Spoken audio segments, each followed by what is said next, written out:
नमस्कार, मेरा नाम मोहम्मद बासित अली है। आज मैं आपको प्रथम भाषा हिंदी 7वीं कक्षा से जो दादी माँ नामक कहानी है, ये दादी माँ नामक कहानी के माध्यम से जो आपको लघु प्रश्न दिए गए हैं विकल्प से परिपूर्ण, उसका मैं विश्लेषणात्मक वर्णन करने का प्रयास करूंगा। पहले प्रश्न पढ़ूंगा, उसके बाद इसके उत्तर जो विकल्प है पढ़ूंगा, फिर उत्तर बताऊंगा। आप भी बता सकते हैं। ओके बेटे, तो खैर ये कहानी पढ़ते हो तो आपको बहुत मज़ा आया होगा, क्योंकि दादी माँ का जो प्रेम था, जो कठोरपन था, वो देकर बहुत मज़ा ले लिए होंगे। फिर अब ये मज़ा ले रहे हैं तो ये प्रश्न का उत्तर देने में भी आप बहुत मज़ा ले सकते हैं।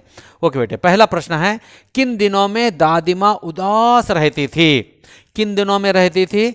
यहाँ पर आप जब लेसन पाठ पढ़े थे तो आप देखे होंगे माघ के महीने में दादी माँ उदास रहती थी, क्योंकि जब धूप से कम, इसके बाद धूप काला आ जाता है, समर आ जाता है, इसलिए वहाँ पर थोड़ा व्याकुल रहा करती थी, क्योंकि उस समय उन्होंने अपने जो गुजरे हुए लोगों को याद कर लेती थी। ओके बेटा, तो यहाँ पर इसका उत्तर है ए, माघ का महीना। उसके पश्चात दूसरा प्रश्न है, डैश का सन्नाटा और पाले की शांति हड्डियों में घुस पड़ती। तो डैश का सन्नाटा मतलब पछुआ, यहाँ पर क्या है, कछुआ, मछुआ, पछुआ, बछुआ। तो पछुआ का मतलब पश्चाताप करना। तो कभी कभी उन्होंने किसी को रूडली बात करती, कठोर से बात करती, फिर बाद में ऐसा मैं क्यों कही कहकर पछतावा कर लेती थी। कौन बेटे? दादी माँ। ओके, उसके पश्चात तीसरा प्रश्न है, दादी माँ किसके ऊपर दिया जलाती है? दिया जलाना, चराग जलाती थी। किस पे जलाती थी उन्होंने? पेठी पर, संदूक पर, पत्थर पर, मेज पर। किस पर जलाती थी? संदूक पर, क्योंकि संदूक में एक ऐसी चीज थी जो उनके दादा मतलब उनके पति दिए हुए थे, उसमें रखकर उन्होंने उस पर दिया जलाकर क्या करती थी? प्रार्थना किया करती थी। उसके पश्चात चौथा प्रश्न है, तूने अभी खाना भी नहीं खाया ना, चल।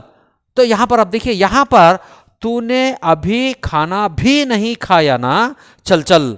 तो यहां पर ये जो वाक्य है, इसमें भी नामक शब्द के बाद हमें थोड़ा रुकना है।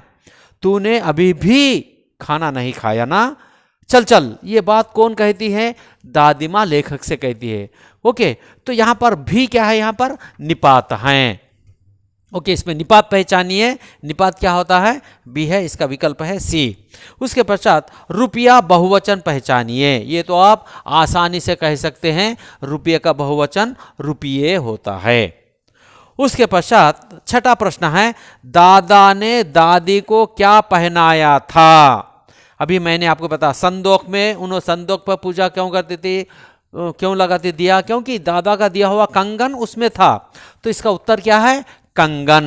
ओके, सी इसका विकल्प है। उसके पश्चात सातवां प्रश्न है, कंगन किनके वंश की निशानी थी? किसके वंश की निशानी थी?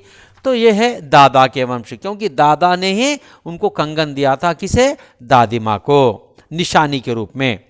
उसके पश्चात है आठवां प्रश्न, सचमुच लेखक को दादी किसकी रूप लगी थी?